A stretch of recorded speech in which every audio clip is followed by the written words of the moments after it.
नमस्कार, राष्ट्रपोस्ट से मैं पवन केसवानी। कर्नाटक विधानसभा में जीत के बाद जहां कांग्रेस नेताओं को खुश होना चाहिए, लेकिन छत्तीसगढ़ में हालात कुछ परेशानी वाले हैं, जहां केंद्रीय जांच एजेंसियां एक के बाद एक गिरफ्तारी कर रही है और अब एक नए मामले में एक नई केंद्रीय जांच एजेंसी ने चावल घोटाले की जांच शुरू कर दी है। शराब घोटाले के मामले में ईडी ने पहले ही 2000 करोड़ के घोटाले के गंभीर आरोप लगाते हुए जो गिरफ्तारियां की, उसके बाद सीएम भूपेश बघेल ने ईडी को भस्मासुर बता दिया। वहीं विपक्षी भारतीय जनता पार्टी ने घोटाले के इन दो मुद्दों के बाद अपने आक्रमण की धार और तेज कर दी है। हाँ, तो उसके प्रकार का वरदान मिल गया है, जैसे शिव ने वरदान दिया था भस्मासुर को, जाओ जिसके सिर पे हाथ रखो भस्म हो जाए। तो यहाँ तो कोई दिख नहीं रहा, आखिर में कोई दिखेगा नहीं, तो शिव पीछे पीछे दौड़ेंगे, तो फिर शिव आगे आगे भस्मासुर पीछे पीछे। इससे कहीं आगे भाजपा के प्रदेश अध्यक्ष अरुण साव ने तो यहां तक कह दिया कि कांग्रेस के कई नेता हमारे संपर्क में हैं। छत्तीसगढ़ की राजनीति की ऐसी बदलती हुई तस्वीर को आपको समझना होगा। पहले आप इन दो नेताओं की बातों को सुने, उसके बाद कुछ और बड़ी गिरफ्तारियों की तलवार लटक रही है। देखिए, कांग्रेस के अनेक नेता हमारे संपर्क में हैं और आज कांग्रेस के ज्यादातर नेता परेशान हैं, जनता का सामना नहीं कर पा रहे हैं। कांग्रेस के नेता कांग्रेस पार्टी में आज रह नहीं पा रहे हैं, लगातार भी हमारे संपर्क में हैं और समय आएगा तो बताएंगे कि कौन कौन है और क्या होने वाला है। एक नंद कुमार साय जी आ गए, इतनी बखलाहट दिखाई दे रही है। शराब घोटाले के मामले में ईडी ने मुंबई एयरपोर्ट से छत्तीसगढ़ के एक वरिष्ठ आबकारी अधिकारी और शराब वितरण कंपनी के पूर्व एमडी अरुणपति त्रिपाठी को बेहद संदिग्ध हालत में गिरफ्तार किया और बेहद गोपनीय तरीके से ईडी की विशेष अदालत के सामने प्रस्तुत किया। यहां तक मीडिया को भी कवरेज से रोका गया। अरुणपति त्रिपाठी के लिए जब 3 दिन की रिमांड ईडी को मिल गई, तब बाहर निकलते हुए उनकी कुछ तस्वीरें प्राप्त हो सकी।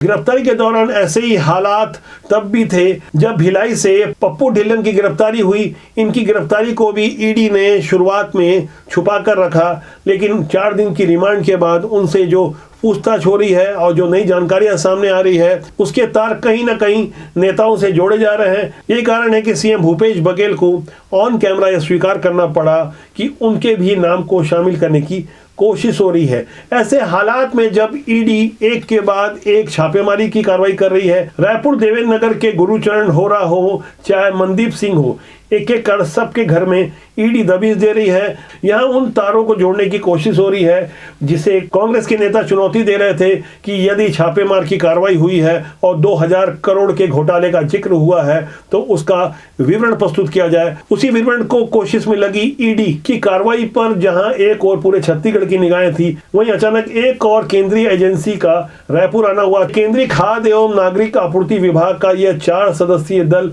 इस बात की जांच कर रहा है कि क्या वाकई 68,900 मीट्रिक टन चावल का घोटाला हुआ है। ये आरोप करीब 2 महीना पहले विधानसभा के पटल पर पूर्व मुख्यमंत्री डॉक्टर रमन सिंह ने लगाए थे।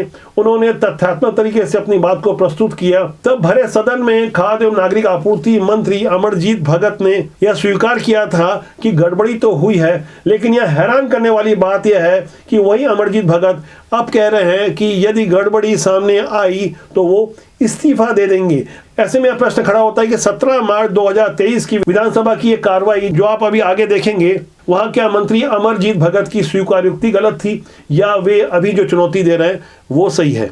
68,900 मीट्रिक टन चावल स्टॉक का हिसाब किताब राशन दुकान के पास या सरकार के पास नहीं है। यानी 68,000 मीट्रिक टन चावल पूरी तरीके से या तो राशन दुकान वालों ने या विभाग ने या नीचे से ऊपर तक भ्रष्टाचार करके इसमें गबन किया गया और ये स्टॉक के बारे में मंत्री जी जवाब देने में असफल हुए। 450 दुकान की सूची जारी की है। जो 450 राशन की दुकान है जिसकी सूची जारी की गई है, उनके पास 5,000 से लेकर 2,000 तक मीट्रिक टन चावल का स्टॉक है। उस राशन दुकान की कैपेसिटी 100 क्विंटल चावल रखने की है और उसके स्टॉक में 1000 क्विंटल दिखाया जा रहा है। कहीं कहीं 10,000 क्विंटल चावल का स्टॉक भी पाया गया। जो 10,000 क्विंटल चावल राशन दुकान में कैसे रह सकता है, ये मुद्दा है। और इस मुद्दे में आज तक स्टॉक वेरिफिकेशन इतनी मात्रा में चावल की अफरा तफरी की गई, ब्लैकमेलिंग की गई और मार्केट में बिक गया। ये करोड़ों रुपया का है। 150 से 200 करोड़ अकेले चावल के लेन देन में खरीदी हुई। 4,952 उचित मूल्य दुकान में शॉर्टेज पाया गया है और उसकी संख्या है 41,975 टन चावल। उसमें प्रथम दृष्टया पाया गया कि गड़बड़ी हुई है। इसमें जो गड़बड़ी है उसमें एक तो तकनीकी त्रुटियां हैं, डेटा का अपलोड ना होना है, वास्तविक रूप से अनियमितता भी की गई है। आदि कारणों का जिला प्रशासन को, कलेक्टर को हमने कहा है कि जो प्रक्रिया के तहत अगर पीडीएस में गड़बड़ होता है तो उसमें एसडीएम उसके केस रजिस्टर्ड करते हैं, जांच करते हैं, अपील में कलेक्टर सुनता है। तो जितने जो 41,975 टन चावल से संबंधित कार्रवाई है वसूली के लिए, उसमें हमने जो कार्रवाई करने का निर्देश दिया है। इन दोनों ही बयानों को आपने एक संवैधानिक मंच से सुना।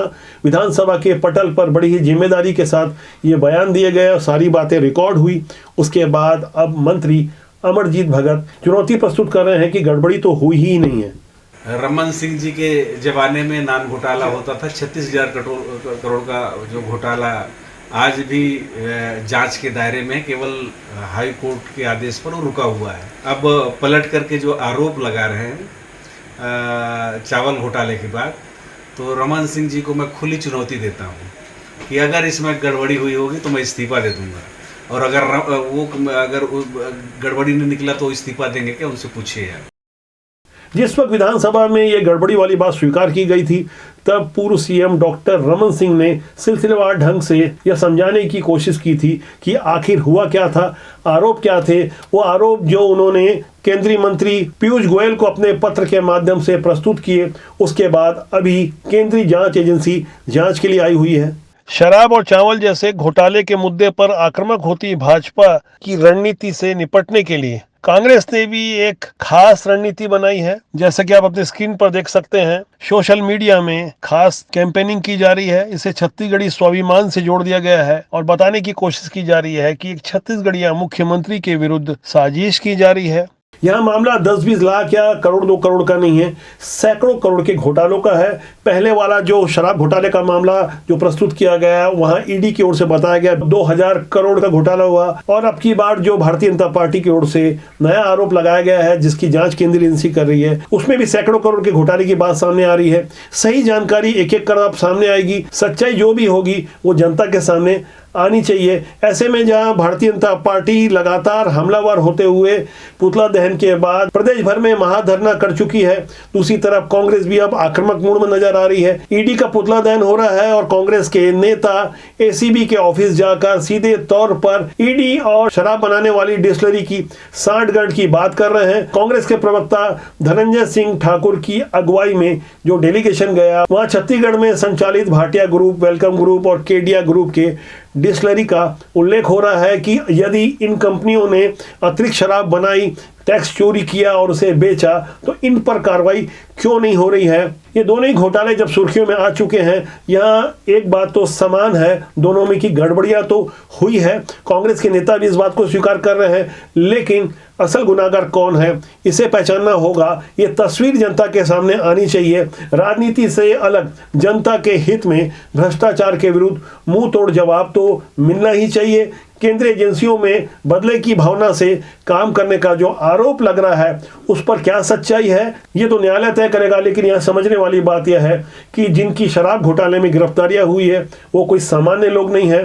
केंद्रीय जांच एजेंसियां उनसे क्या उगलवाती है, आने वाले दिनों में क्या किसी बड़े सफेद पोश का नाम आएगा। हमारे पास ढेर सारी जानकारियां वैसे तो आ रही है, लेकिन हम पुष्ट जानकारी की प्रतीक्षा कर रहे हैं। सारी कड़ियों को हम जोड़ रहे हैं, समझने की कोशिश कर रहे हैं कि जनहित में, जन राशनों कार्ड से जुड़े हुए इन विषयों को हम आपके लिए जल्द प्रस्तुत करेंगे। आज के अंक के लिए इतना ही। बहुत जल्दी आपसे फिर मुलाकात होगी। नमस्कार।